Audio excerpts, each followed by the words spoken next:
Case 1, Chloe Coplen-Anderson, November 6, 2023, Sheridan County District Court, Nebraska. There are moments in the work of law enforcement that officers will carry with them for the rest of their lives. Not because the case was the largest or the most complex. Not because it made the evening news across the country or filled courtrooms for months on end. But because of what it revealed about the fragility of young life, the silence that can grow around desperation, and the devastating consequences when a crisis goes unseen, unsupported, and unaddressed. The town of Gordon, Nebraska sits in the northwest corner of the state, nestled within Sheridan County, a wide, open stretch of the Great Plains where the population is small, the distances between neighbors are long, and the sense of community runs deep. Gordon is the kind of place where people recognize one another at the grocery store, where high school football games draw the whole town, and where the idea of something like this happening feels impossible, until the day it does not. In November of 2023, that impossible feeling arrived. It began quietly, the way so many of these cases do. There was no dramatic scene, no public disturbance, no immediate alarm. What investigators would later piece together was a story that had been hidden entirely, a pregnancy concealed, a birth that happened in isolation, and a decision made in those terrifying, unmonitored hours that would alter the course of every life connected to it. Chloe Coplen-Anderson was 16 years old at the time. A teenager. A young woman still in the middle of the years that are supposed to be shaped by school hallways and weekend plans, by learning and growing and figuring out who you are. Instead, she was carrying a secret that grew larger with every passing week, and she carried it alone. Investigators established through the course of their inquiry that Chloe had hidden her pregnancy from the people around her. The reasons behind that concealment, the fear, the shame, the sense that there was no path forward, no one to turn to, were never fully unpacked in public court documents. What the record shows is the outcome. She gave birth without medical assistance, without the presence of another adult, without the support of a hospital or a clinic or a family member standing beside her. And in the hours that followed that birth, the infant, a newborn who had just entered the world, did not survive. Law enforcement in Sheridan County began their investigation after the circumstances came to light. The details that emerged were devastating. The infant had been harmed. The manner in which the child lost their life, confirmed through a forensic examination by the Nebraska State Patrol and the Sheridan County Sheriff's Office, constituted a criminal act. Chloe Coplen-Anderson was taken into custody. Because she was 16 years old, the initial question facing the legal system was one of jurisdiction. Nebraska law permits the prosecution of juveniles as adults when the nature of the charges and the circumstances of the offense meet certain thresholds. In this case, prosecutors made the determination to charge Chloe as an adult. The charge brought against her was first-degree murder. The case moved through the legal system with the weight that such a charge carries.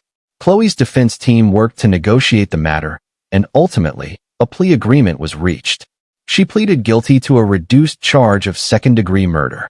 The distinction in Nebraska law between first and second-degree murder relates to the question of premeditation, whether the act was planned in advance or occurred in the heat of a moment without prior deliberation. The plea to second degree acknowledged the act while reflecting a legal determination about the circumstances under which it occurred. On April 25, 2025, Chloe Coplen-Anderson stood before Judge Travis O'Gorman in the Sheridan County District Court. She was now 17 years old.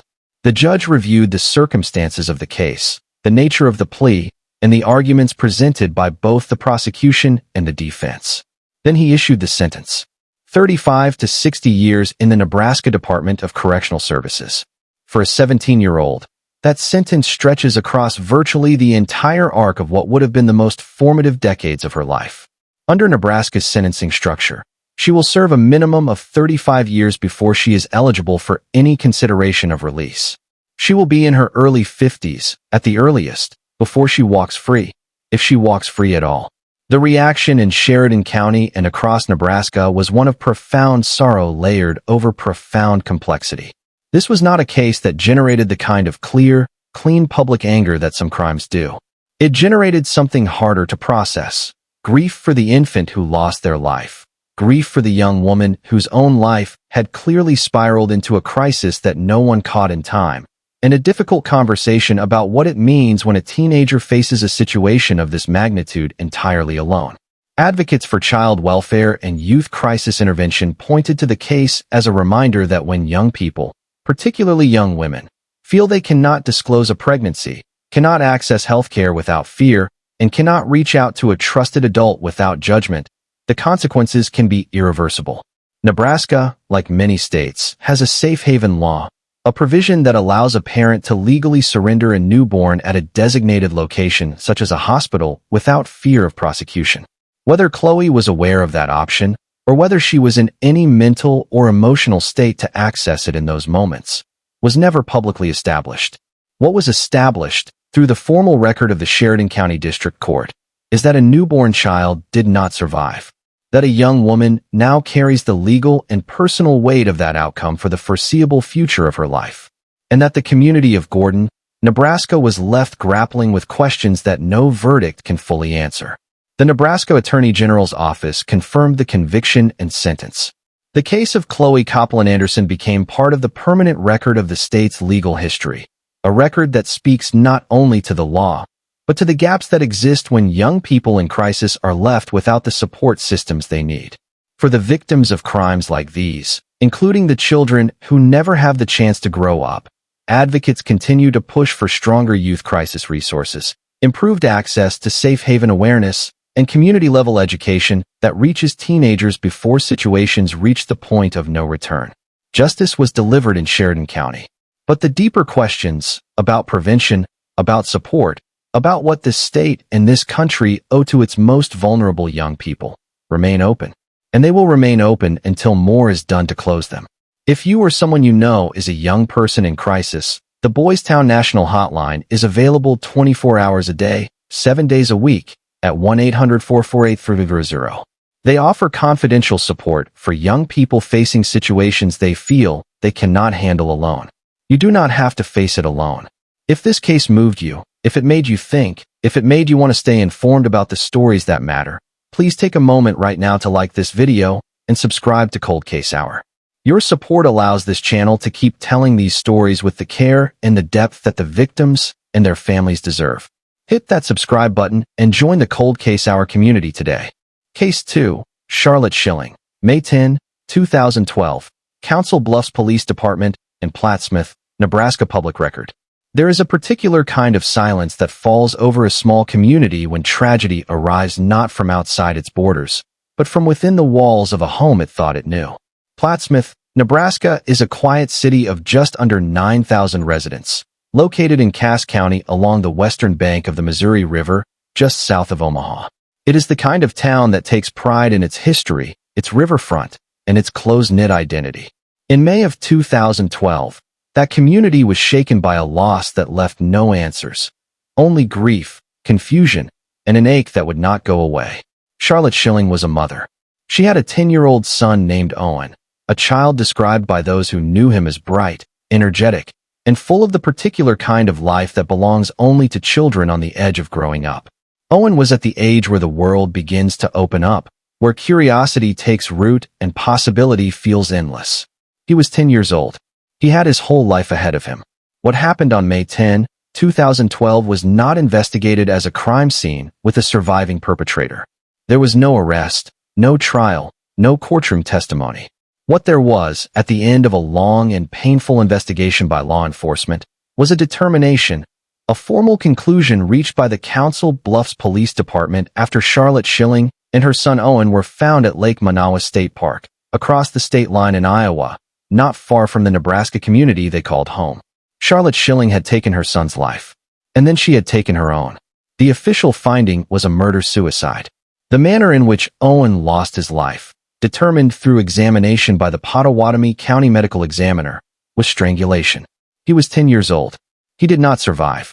His mother, who was responsible for his safety, his well-being, and his future, was the person who ended his life before ending her own.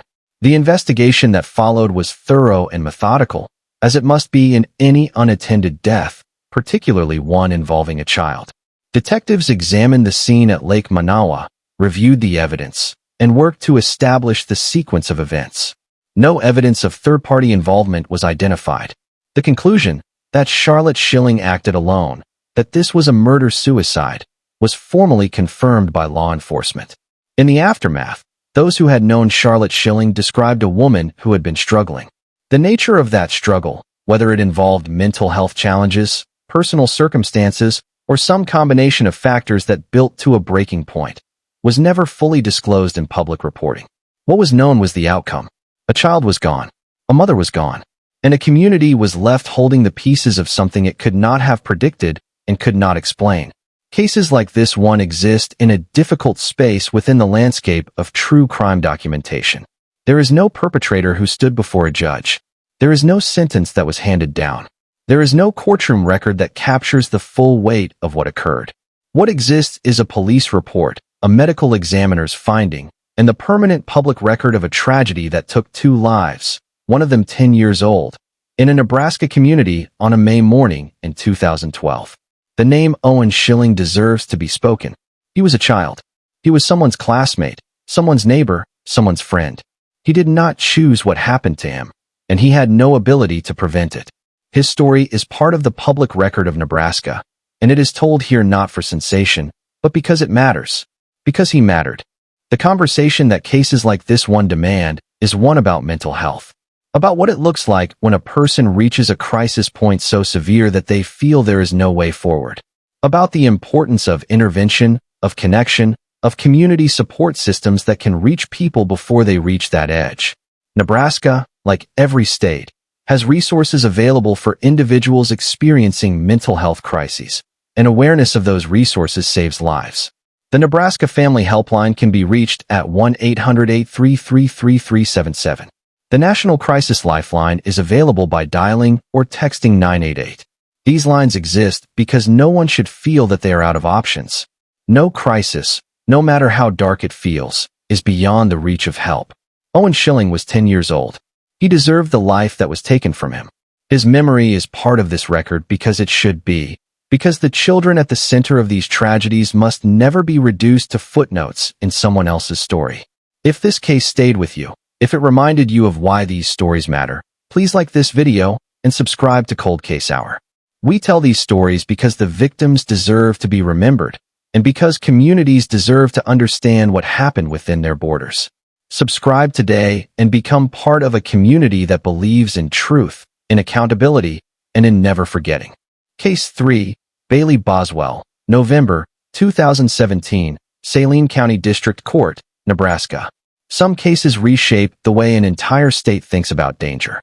Not because the crime was the first of its kind, not because the legal proceedings were unprecedented in every detail, but because of the specific combination of factors involved: the youth of the perpetrator, the calculated nature of what was done, the victim who never came home, and the legal battle that followed for years afterward. The case of Bailey Boswell is one of those cases. It is a case that Nebraska will not forget, and should not forget, because at its center is a young woman named Sydney Luff who deserved so much more than what she received on a November night in 2017. Sydney Luff was 24 years old. She was originally from Neligh, Nebraska, a small town in the northeastern corner of the state. She had moved to the Lincoln area, was working at a hardware store, and was living the kind of early adult life that is defined by figuring things out, meeting people, building a social circle, navigating the particular blend of independence and uncertainty that comes with being 24 and finding your footing in the world. She was described by her family and friends as warm, funny, and full of energy. She was someone who made people around her feel welcome. In November of 2017, Sydney was using a dating application on her phone, the kind of digital social platform that had become ordinary and unremarkable for millions of young adults. She matched with a woman who identified herself as a potential romantic connection. Her name, as Sydney knew her, was on the app. In reality, she was Bailey Boswell, 23 years old, from the Wilbur area of Saline County. Bailey Boswell was in a relationship with a man named Aubrey Trail. What Sydney Luff did not know, what she could not have known, was that Bailey Boswell and Aubrey Trail had been discussing, in communications that investigators would later examine, acts of violence against another person. The details of what they planned, and how they planned it, emerged through the course of one of the most closely watched criminal trials in Nebraska's modern history. But for Sydney, there was no warning. There was only a date arranged through an app, a time and place agreed upon. And then, on November 15, 2017, she walked out of her apartment in Lincoln and was never seen alive again. Sydney's family reported her missing when she failed to show up for work and stopped responding to messages. The alarm spread quickly through her network of friends and family, and law enforcement launched a search. In the days that followed, what emerged on social media and in the investigation was deeply troubling. Footage surfaced, a video posted online by Bailey Boswell and Aubrey Trail, in which the two appeared to claim knowledge of Sydney's whereabouts while simultaneously working to manipulate the public narrative. Investigators recognized immediately that these were not the actions of uninvolved bystanders. Bailey Boswell and Aubrey Trail were taken into custody in December of 2017. At that point, Sydney had still not been found. The search for her continued even as the two suspects were in custody, and what investigators eventually located, across rural areas of Clay County, Nebraska, were human remains. The manner in which Sydney's remains were recovered indicated that significant efforts had been made to prevent identification and to impede the investigation. The remains had been separated and distributed across a wide area, wrapped in materials that were later forensically analyzed. The finding confirmed what the Luft family had feared since the night Sydney did not come home. The legal proceedings that followed stretched across multiple years. Aubrey Trail was tried separately and was convicted of first-degree murder in August of 2019, receiving a sentence of death, one of only a small number of death sentences handed down in Nebraska in recent decades. His case drew attention for a dramatic courtroom incident in which he attempted to harm himself during proceedings. Bailey Boswell's trial came later. She was charged with first-degree murder, conspiracy to commit murder, and improper disposal of human remains. The prosecution presented evidence that Boswell was not a passive participant, that she was an active partner in what was done to Sydney Luft, that she had been involved in the planning, and that her role in the events of November 15, 2017 went beyond that of a bystander or an accessory. The trial took place in Saline County District Court. The jury deliberated and returned a verdict of guilty on all counts. Bailey Boswell was convicted of first-degree murder, conspiracy to commit murder, and improper disposal of human remains. The jury's recommendation regarding the sentence was a matter of significant legal and public debate. Under Nebraska law at the time, a panel of 3 judges, not the jury, was responsible for determining whether the death penalty would be imposed. The prosecution sought the death sentence. Had it been imposed, Boswell would have become the first woman on Nebraska's death row. The 3-judge panel deliberated. The panel was divided. They did not reach a unanimous agreement in favor of the death penalty. As a result, the death sentence was not imposed. On November 8, 2021, Bailey Boswell was sentenced to life in prison without the possibility of parole by the Saline County District Court. She will spend the rest of her life incarcerated. The legal proceedings did not end there. Boswell's attorneys appealed the conviction to the Nebraska Supreme Court, raising multiple legal arguments about the trial proceedings and the evidentiary record. In May of 2024, the Nebraska Supreme Court issued its ruling. The conviction was upheld. Bailey Boswell's conviction and sentence of life without parole stands as the final legal determination. For the Luft family, no legal outcome could restore what was taken from them. Sydney was 24 years old. She went on a date, and she did not come home. She trusted someone she had connected with through an app, and that trust was exploited in the most devastating way imaginable. Her family has spoken publicly about their grief, about their determination to keep Sydney's memory alive, and about their hope that her story reaches other young people who use dating platforms and may not fully appreciate the importance of safety precautions. The case of Bailey Boswell is a case that speaks to the danger that can hide behind a digital profile, behind a friendly message, behind the casual arrangements that modern social technology makes possible. It is a case that advocates for online safety point to as a reason why meeting a stranger from an app should always involve telling someone where you are going, sharing the profile with a trusted person, and meeting in a public location for the first time. Sydney Luft deserved to grow up. She deserved to build the life she was in the middle of building. The Nebraska legal system delivered accountability for what was done to her, and Bailey Boswell will spend the remainder of her life behind bars. But accountability, however necessary, is not the same as restoration. Sydney is gone. Her family carries that loss every day. Her name was Sydney Luff. She was 24 years old. She mattered. If this case reminded you of why stories like Sydney's must be told, please like this video, leave a comment, and subscribe to Cold Case Hour. We are here because victims deserve to be remembered, and because awareness of what happened can protect others. Subscribe and be part of a community committed to truth and to the people behind these cases. Case 4, Lori Jenkins, August 2013, Douglas County District Court and United States District Court, District of Nebraska. There are cases in true crime documentation that center on a single perpetrator, a single act, a single moment in which the law was broken. And then there are cases in which the web of accountability extends outward, in which the actions of one person intersect with the actions of another in ways that draw multiple individuals into the orbit of the criminal justice system. The case of Lori Jenkins is one of the latter. To understand why she was charged, why she was convicted, and why the courts sentenced her to more than a decade and a half of incarceration, it is necessary to understand the context in which her actions took place. In the summer of 2013, the city of Omaha, Nebraska experienced a series of violent crimes that would become one of the most discussed and disturbing chapters in the city's recent history. The perpetrator at the center of those crimes was a man named Nico Jenkins. What Nico Jenkins did during that period, the lives that were taken, the fear that spread through the community, the investigation that followed, placed him at the center of a capital murder case that the Nebraska courts would process for years. He was convicted of multiple counts of first-degree murder and was sentenced to death. Nico Jenkins was Lori Jenkins' son. That fact alone does not make a parent criminally responsible for the actions of a child. Parents are not, under the law, automatically liable for the crimes of their adult offspring. The criminal justice system does not operate on the principle of inherited guilt. What drew Lori Jenkins into the legal proceedings? What resulted in her standing before both a federal court and a state court to answer for her own conduct? Were her own specific actions she took before and after the crimes her son committed? The federal charge against Lori Jenkins arose from a finding that she, as a convicted felon, had possessed ammunition. Under federal law, individuals with prior felony convictions are prohibited from possessing firearms or ammunition. The investigation into the events surrounding Nico Jenkins's killing spree revealed that ammunition connected to those events had passed through Lori Jenkins's possession. She was charged under federal statute as a felon in possession of ammunition. The federal case was tried in the United States District Court for the District of Nebraska. She was convicted.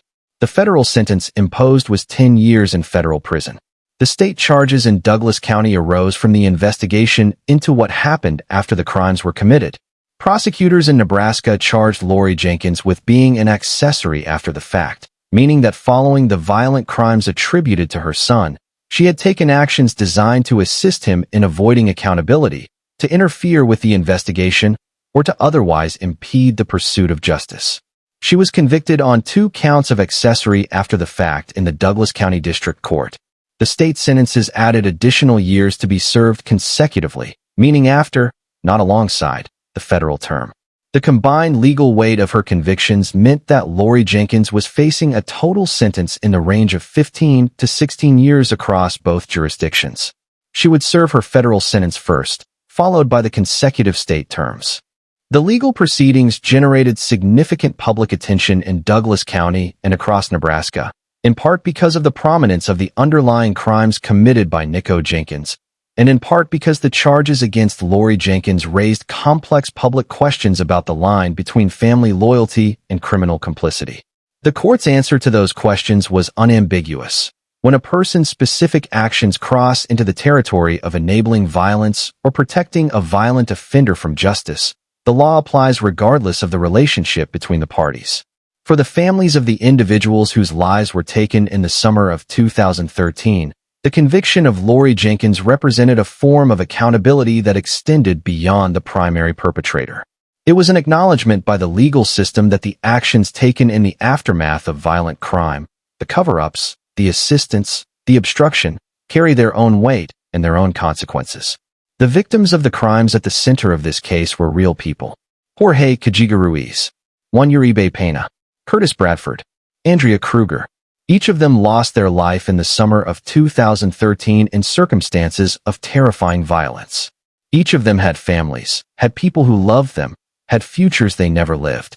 The Douglas County legal system worked for years to deliver accountability for what was done to them, and the conviction of Lori Jenkins was part of that larger pursuit of justice.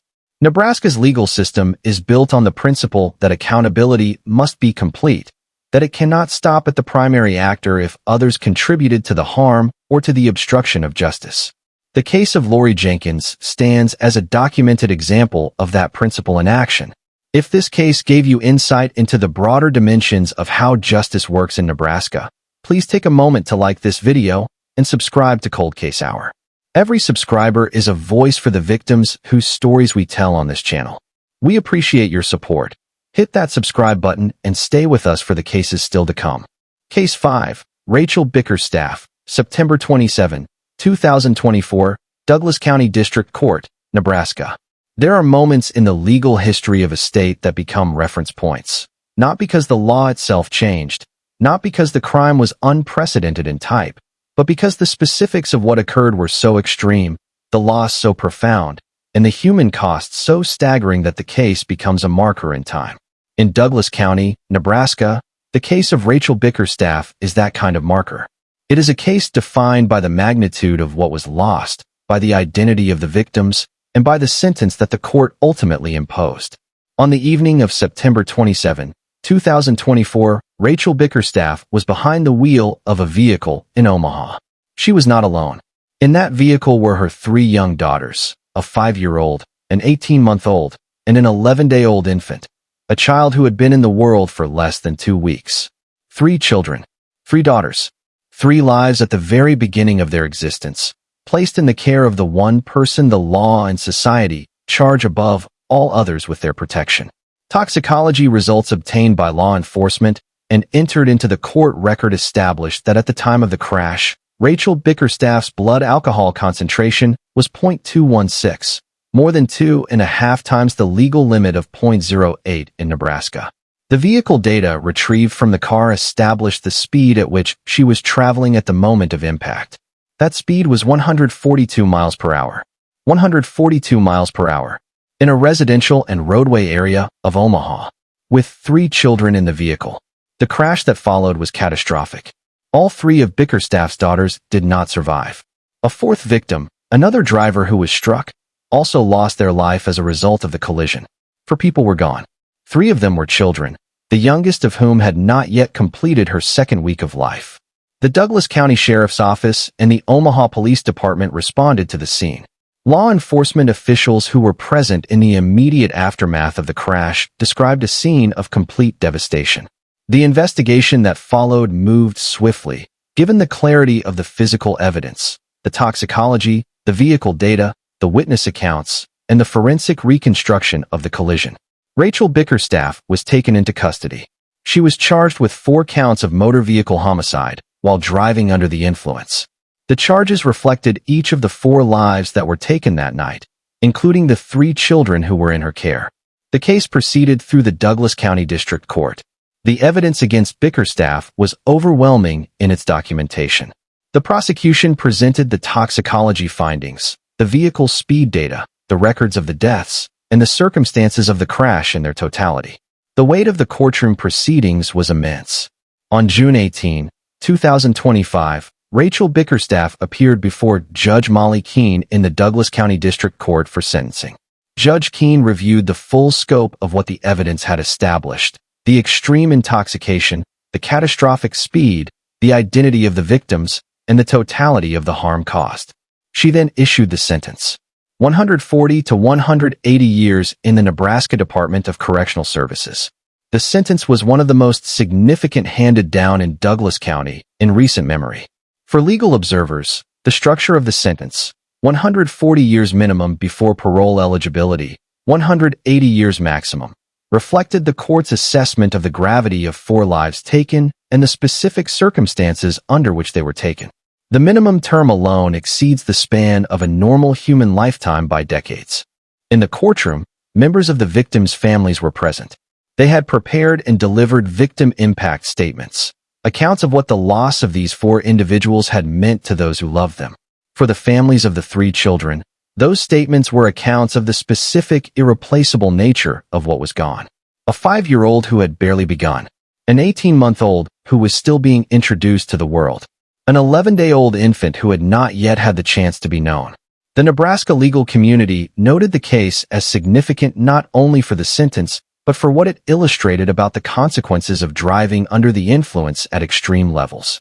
Advocacy organizations focused on impaired driving prevention pointed to the Bickerstaff case as a devastating real-world demonstration of the kind of catastrophic harm that results when a driver makes the choice to operate a vehicle in a severely impaired state.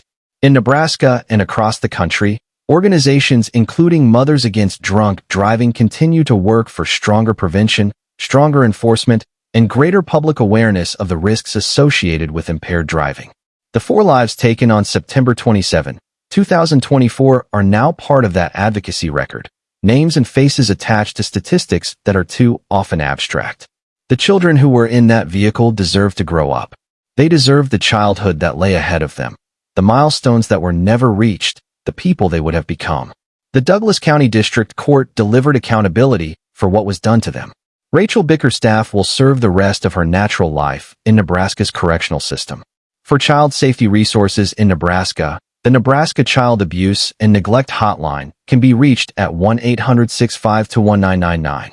The protection of children from every form of harm remains one of the most urgent priorities in this state and in this country. If this case moved you, if it reminded you of why accountability matters, please like this video, leave a comment about what you're thinking, and subscribe to Cold Case Hour. This channel exists because of viewers like you who believe that truth matters and that victims deserve to have their stories told. Subscribe now and never miss a case. Case 6. Carla Montoya, March 12 through 13, 2016, Madison County District Court, Nebraska. The city of Norfolk, Nebraska is the largest city in Madison County, a regional hub in the northeastern corner of the state. It is a city of industry, agriculture, and community, a place that serves as a center of civic and economic life for the surrounding region. Its courts, its law enforcement agencies, and its social services infrastructure exist to protect the people who live there, including the most vulnerable among them. In March of 2016, those protective systems were put to the test in the case of Carla Montoya, and what the Madison County courts ultimately determined, after a trial, a conviction, and years of legal review, stands as a record of what the Nebraska justice system can do when a child's life is taken by the person entrusted with her care. The victim at the center of this case was 4 years old. Her name was Kaylee Honey. She was Carla Montoya's daughter. She was 4 years old, which means she was still at an age of complete dependence, dependent on the adults in her world for food, for safety, for comfort, for the basic conditions of a healthy life. She trusted, in the way that only very young children can trust, entirely and without reservation. On or around March 12 and 13 of 2016, Kaylee Honey sustained injuries at the hands of her mother. The nature and severity of those injuries were documented by medical professionals and forensic specialists in terms that left no ambiguity about their origin or their cause. This was not an accident. This was not a fall, not an unforeseeable domestic incident, not a momentary lapse of supervision. What the evidence showed, the evidence that Madison County prosecutors would later present in court, the evidence that would be reviewed and upheld by the Nebraska Supreme Court, was that Kaylee Honey had been subjected to deliberate, severe physical harm. Kaylee did not survive. She was 4 years old. Carla Montoya was taken into custody. The charges filed against her by the Madison County Attorney's Office were serious. Intentional child abuse resulting in death, a Class IB felony under Nebraska law, one of the most serious felony classifications in the state, carrying a mandatory minimum sentence of 20 years and a maximum of life imprisonment. The trial proceeded in the Madison County District Court before Judge James Kuba. The prosecution presented the medical evidence, the findings of the physicians who treated Kaylee, the forensic documentation of her injuries, the expert testimony that established the cause and manner of her death. The defense contested the charges. The jury heard the evidence, deliberated, and returned its verdict. Guilty. Carla Montoya was convicted of intentional child abuse resulting in death. On March 15, 2018, Judge Kuba sentenced her to 55 to 75 years in the Nebraska Department of Correctional Services. The sentence reflected the severity of what had been done to Kaylee Honey and the court's determination that the protection of society and the interests of justice required a substantial period of incarceration. Montoya's legal team pursued an appeal to the Nebraska Supreme Court.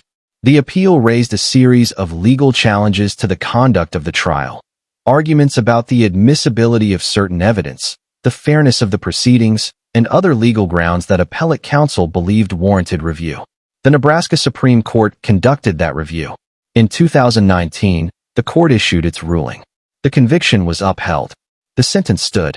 The case of Carla Montoya moved through the Madison County courts, through the Nebraska appellate system, and into the permanent legal record of this state with a clarity of outcome that the legal process sometimes makes difficult to achieve. The evidence was compelling. The jury reached its verdict. The trial court imposed a significant sentence. The Supreme Court confirmed that the proceedings had been fair and the conviction was proper. For the community of Norfolk and Madison County, the conviction provided a measure of justice for Kaylee Honey. But justice, in cases involving the harm of a child, is a complicated thing to sit with. A conviction does not restore what was lost. It does not give back the 4 years that Kaylee Honey had lived, or the decades she never would. It does not undo the suffering she endured. What it does is name what happened, hold a person accountable for it, and establish through the formal record of the court that what was done to Kaylee Honey was wrong, that it was criminal, and that it carried consequences. Kaylee Honey was 4 years old. She was someone's child, and she deserved to be safe. She deserved to be protected. She deserved to grow up. The Nebraska Child Welfare and Protective Services System, like those in every state, works to identify children who are at risk before harm occurs. If you are aware of a child who may be in an unsafe situation, the Nebraska Child Abuse and Neglect Hotline is available at 1-800-65-1999. Reports can be made confidentially. The call you make could be the one that saves a child's life. If Kaylee's story stayed with you, please like this video, leave a comment, and subscribe to Cold Case Hour. We are grateful for every viewer who takes the time to engage with these stories and to honor the memory of victims like Kaylee Honey. Subscribe today and continue standing with us for the truth. Case 7, Carrie Jones, August 4, 2022, Cedar County District Court, Nebraska. There are places in Nebraska so small, so deeply rural, so defined by the rhythms of farming and ranching and the quiet passage of seasons, that violence feels almost incompatible with their landscape. Laurel, Nebraska is one of those places. It sits in Cedar County, in the far northeastern corner of the state, a community of fewer than 1,000 people, where family names have been attached to the same land for generations, where neighbors know one another not just by sight, but by history. It is the kind of place where you do not lock your doors, where a raised hand from a passing truck is a common greeting, and where the idea of your neighbors being in danger feels so remote as to be almost unthinkable. On August 4, 2022, for people in Laurel, Nebraska did not survive what their neighbor brought to their doorstep. What happened in Laurel on that day became one of the most devastating events in Cedar County's history, a quadruple tragedy that reached into the core of a community and left it permanently changed. The victims were Jean Twyford, 86 years old, Janet Twyford, 85 years old, Dana Twyford, 55 years old, and Michelle Ebeling, 53 years old. For people, 3 members of one family, and a neighbor who lived nearby. Their ages alone speak to the nature of this community. Multi-generational families, elderly residents who had spent the better part of a century building their lives in Cedar County, younger adults who were still very much in the middle of their years. All 4 of them lost their lives on August 4, 2022. And then the homes connected to the scene were set on fire. The individual identified by law enforcement as the primary shooter was Jason Jones, Carrie Jones's husband. The investigation conducted by the Nebraska State Patrol, the Cedar County Sheriff's Office, and coordinating agencies established that Jason Jones was responsible for the direct acts of violence against the 4 victims. He was charged accordingly, and the legal proceedings against him moved through the Cedar County courts. But the investigation did not stop with Jason Jones. As detectives and prosecutors reviewed the full scope of what had happened, not just the events of August 4, but the circumstances leading up to them, the communications that had taken place, and the actions taken after the fact. Another name entered the legal frame. Carrie Jones. The charges filed against Carrie Jones in Cedar County were first-degree murder under an aiding and abetting theory, tampering with physical evidence, and accessory to a felony. The aiding and abetting charge is significant because it does not require the person charged to be the one who directly committed the act. Nebraska law, like the laws of most states, recognizes that individuals who plan, assist, encourage, or facilitate the commission of a crime carry criminal responsibility for that crime even if they did not physically execute the final act. The prosecution's case against Carrie Jones centered on evidence that she was aware of what her husband planned to do, that she was involved in discussions about it prior to the events of August 4, and that she took actions following the events designed to interfere with the investigation and protect her husband, or herself, from accountability. The specific details of those communications and actions were presented to the jury through the documentary evidence, witness testimony, and forensic findings gathered during the Nebraska State Patrol's extensive investigation. The trial proceeded in the Cedar County District Court. The jury heard the evidence presented by both the prosecution and the defense. Carrie Jones's legal team contested the charges, challenging the sufficiency of the evidence connecting her to the planning and aftermath of the crimes. The jury deliberated and returned its verdict. Guilty. Carrie Jones was convicted of first-degree murder under an aiding and abetting theory, tampering with physical evidence, and accessory to a felony. The conviction on the first-degree murder count, even under the aiding and abetting theory, carried the most serious sentencing implications under Nebraska law. On November 20, 2025, Carrie Jones appeared before Judge Brian Miesimer in the Cedar County District Court for sentencing. The court had before it the full record of the trial, the evidence, the verdict, and the victim impact materials submitted on behalf of the families of Jean, Janet, and Dana Twyford and Michelle Ebeling. Judge Miesimer considered the weight of the convictions and the magnitude of the harm that had been caused. The sentence handed down was life in prison without the possibility of parole. For the community of Laurel, the sentencing of Carrie Jones in November of 2025 marked the formal conclusion of a legal process that had stretched across more than 3 years.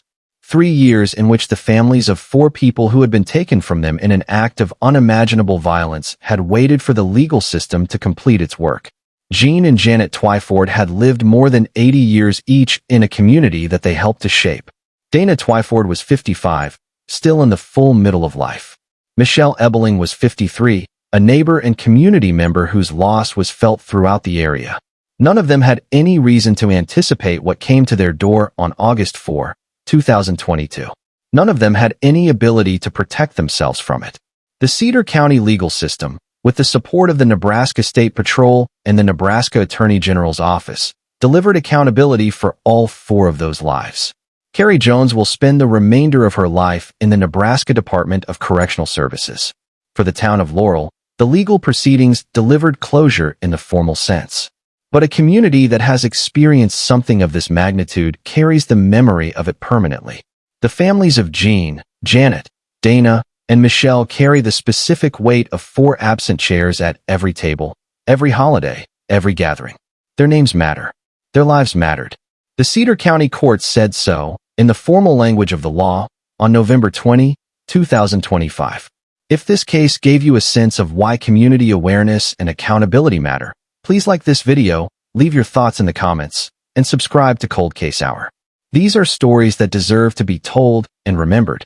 Subscribe today and stand with us for truth and for the victims who can no longer speak for themselves.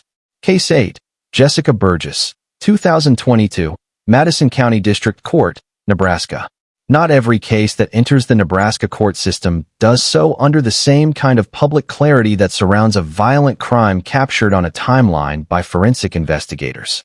Some cases arrive in court because of circumstances that are complex, layered, and entangled with the specific laws that exist in a particular state at a particular point in time.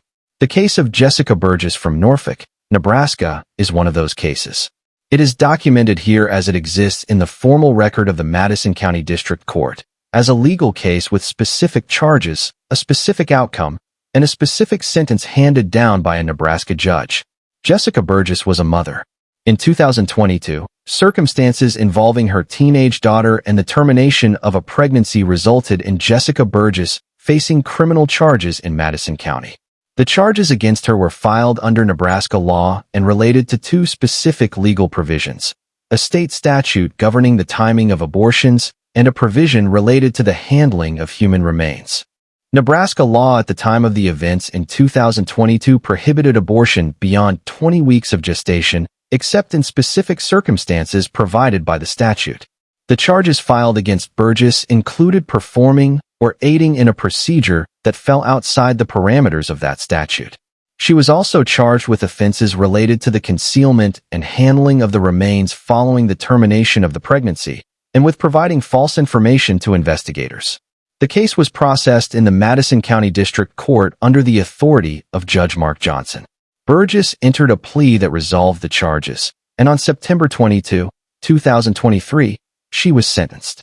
The sentence imposed by Judge Johnson was 2 years in the Nebraska Department of Correctional Services. The case drew significant attention from national media, in part because it arose in the period following the United States Supreme Court's decision in Dobbs v. Jackson Women's Health Organization in June of 2022, which returned to individual states the authority to regulate abortion.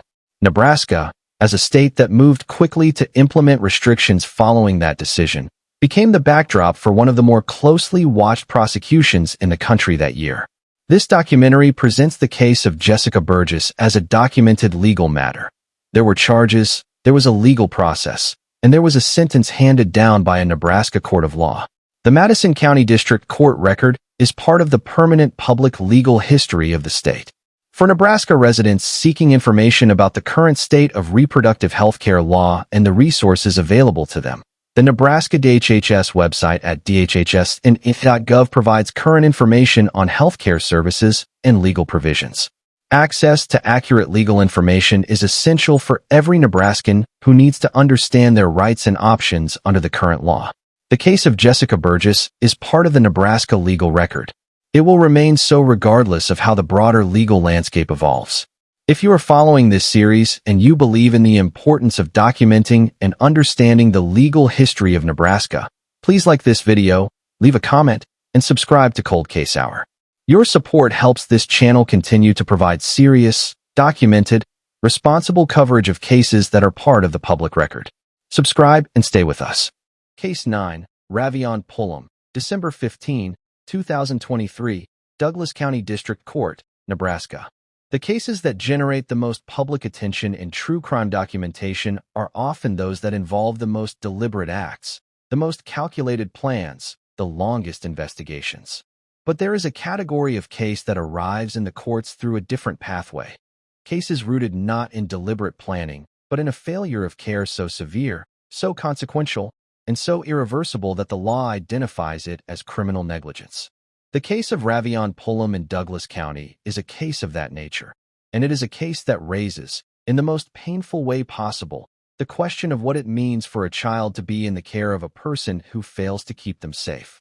On December 15, 2023, law enforcement and emergency services in Omaha responded to a call involving a 10-month-old child. The child, a 10-month-old boy, was unresponsive. The investigation that followed established that the child had been left unsupervised in a bathtub and had drowned. He was 10 months old. A 10-month-old child has no capacity for self-preservation.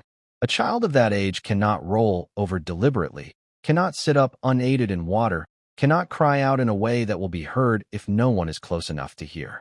The supervision of a child that young in or near water requires the constant, attentive, physical presence of a responsible adult. When that presence is absent, the risk is not merely elevated. It is, in a real sense, a matter of life and death. Ravionne Pullum was the child's mother. The investigation conducted by the Omaha Police Department and the Douglas County Attorney's Office examined the circumstances surrounding the incident and determined that the child's death was the result of negligence, specifically, a failure to provide the level of supervision required to keep a 10-month-old child safe in a bathtub. Pullum was charged with negligent child abuse resulting in death, a criminal charge under Nebraska law that applies when the death of a child results from the culpably negligent conduct of a person responsible for that child's care. The charge is distinct from intentional abuse charges in that it does not allege a deliberate act of harm. It alleges that the failure to exercise the duty of care required by law resulted in the death of a child. The case proceeded through the Douglas County District Court. Pullum was tried by a Douglas County jury.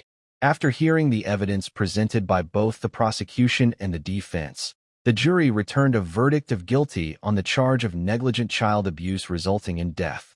The sentencing hearing in the Douglas County District Court took place on March 4, 2025. The court considered the nature of the offense, the circumstances of the case, and the arguments of both parties. The sentence imposed was 5 years of supervised probation. The sentencing outcome, probation rather than a term of incarceration, generated significant public discussion in Douglas County and across Nebraska. For those who follow the Nebraska court system, the sentence reflected the court's assessment of the specific circumstances and the legal framework applicable to negligent child abuse under the state's sentencing guidelines. Nebraska law gives district courts discretion in sentencing, and in cases of criminal negligence as opposed to intentional harm, probationary sentences are within the legal range of outcomes. For child safety advocates, the case, regardless of the sentence, served as a stark and tragic reminder of the absolute importance of uninterrupted supervision for very young children near water. The American Academy of Pediatrics and child safety organizations consistently identify drowning as one of the leading causes of unintentional death for children under the age of 5, and the safety guidance is consistent and emphatic. A child under the age of 5 should never be left alone near water, even for a moment, even in a shallow amount of water. The 10-month-old boy at the center of this case did not survive December 15, 2023. He was 10 months old. He had barely begun. The Douglas County court system processed the legal dimensions of his death. The child safety community continues to use cases like his as the foundation of awareness and education that may prevent other families from experiencing the same loss. If you are a caregiver for a young child and you want more information about water safety practices, the Safe Kids Worldwide organization at safekids.org provides free resources and guidance for parents and caregivers on keeping children safe in and around water. The steps that keep children safe are simple, they are free, and they save lives. Please like this video, leave a comment, and subscribe to Cold Case Hour if this case reminded you of why awareness and accountability go hand in hand. We are almost at the end of today's documentary. One more case remains. Subscribe now and stay with us to the end. Case 10, Antonea Cannon, March 2, 2022, Douglas County District Court, Nebraska. We have come, in this documentary, through 9 cases. 9 stories from across the state of Nebraska, each one different in its setting, its circumstances, and its legal outcome, but each one connected by the same thread. The thread of accountability, of the legal record that exists because the Nebraska courts, the state's prosecutors, and the law enforcement agencies that serve this state did the difficult work of bringing these cases before judges and juries and producing verdicts and sentences that reflect the full weight of what occurred. We end in Douglas County. We end in Omaha. And we end with a case that, in its specifics, is one of the most difficult in this entire documentary. Not because the legal proceedings were complicated, not because the evidence was ambiguous, but because of who the victim was, and because of what the evidence established had been done to him. The victim was Jalen Huns. He was 5 years old. On March 2, 2022, law enforcement and emergency services in Omaha responded to a call. Jalen Huns was transported to a medical facility. The injuries he had sustained were severe. He did not survive. He was 5 years old. The investigation conducted by the Omaha Police Department, in coordination with child welfare authorities and the Douglas County Attorney's Office, established the circumstances of Jalen's death with a thoroughness that the legal proceedings would later reflect. Jalen was in the care of Antonea Cannon, who was his stepmother. The forensic and medical evidence documented injuries consistent with severe abuse over a period that extended beyond a single incident. What the evidence showed was a pattern, a sustained and serious failure of care that went far beyond any single moment. Antonea Cannon was charged with intentional child abuse resulting in death. Under Nebraska law, this charge, a Class IB felony, applies when a person who has care and custody of a child intentionally engages in conduct that causes physical injury, and that conduct results in the child's death. The word intentional in this charge carries significant legal weight. It distinguishes the act from accident, from negligence, from unintended harm. The Douglas County Attorney's Office filed this charge because the evidence supported a finding of intentionality. The legal proceedings in the Douglas County District Court moved toward resolution when Antonea Cannon entered a plea of no contest to the charge of intentional child abuse resulting in death. A no contest plea, under Nebraska law, has the same legal effect as a guilty plea in terms of the conviction. It means the defendant does not contest the charge and accepts that the court will enter a finding of guilt. It is not an admission of factual guilt in the way a guilty plea is, but it carries the same sentencing consequences. The Douglas County District Court accepted the no contest plea and proceeded to sentencing. On May 5, 2023, Antonea Cannon appeared before the court for the imposition of sentence. The court reviewed the evidence that had been gathered in the investigation, the nature of the charge, the impact of Jalen's death on those who loved him, and the sentencing framework applicable under Nebraska law. The sentence handed down was 70 to 72 years in the Nebraska Department of Correctional Services. 70 to 72 years. Jalen Huns was 5 years old. He was a child who should have been starting kindergarten, who should have been learning to ride a bike, who should have had decades of life ahead of him. Instead, on March 2, 2022, he lost his life in a manner that the Douglas County court system determined was the result of intentional criminal conduct by the person responsible for his care. Antonea Cannon will serve a minimum of 70 years before she is eligible for any consideration of release. She will be in her early 90s, at the absolute minimum, before the Nebraska Board of Parole considers her case, if she lives long enough for that to occur. The practical effect of the sentence is that it represents a lifetime of incarceration. For Jalen Huns, there is no restorative outcome. There is no court decision, no sentence, no legal proceeding that brings a 5-year-old child back. What the legal system can do, and what the Douglas County courts did, is name what happened, hold the responsible party accountable, and create a formal record that says clearly and permanently, this child's life mattered. What was done to him was wrong, and the law will respond accordingly. Child abuse awareness and prevention remains one of the most urgent priorities in Nebraska and in every state. If you have concerns about a child in your community who may be experiencing abuse or neglect, please do not wait and do not hesitate. The Nebraska Child Abuse and Neglect Hotline is available 24 hours a day, 7 days a week, at 1-800-652-1999. Reports can be made anonymously. The call you make may be the most important thing you do today. Jalen Huns was 5 years old. His name deserves to be spoken. His story deserves to be told. And the accountability that the Douglas County courts delivered in May of 2023 is part of the permanent record that says his life had value, immeasurable, irreplaceable value, and that the law of Nebraska recognized it as such. This documentary, 10 cases from across the state of Nebraska, 10 examples of the justice system at work, 10 names of victims who did not choose what happened to them, is part of Cold Case Hour's commitment to responsible, serious, and dignified true crime documentation. Every case presented here is drawn from verified public records, court documents, law enforcement findings, and credible journalism. Every victim named in this documentary was a real person whose story deserves to be told with care. If these cases stayed with you, if they made you think, if they reinforced your belief that accountability matters, that victims deserve to be remembered, and that communities are stronger when they are informed, then this documentary did what it was meant to do. Please like this video, leave a comment, and tell us which case you found most significant or which story you think more people need to hear. And most importantly, subscribe to Cold Case Hour. Hit that notification bell so you never miss a new documentary. This community exists because of every viewer who chooses to stay, to engage, and to stand with us in the belief that truth matters and that the victims at the center of these stories are never forgotten. Thank you for watching Cold Case Hour. We will see you in the next documentary.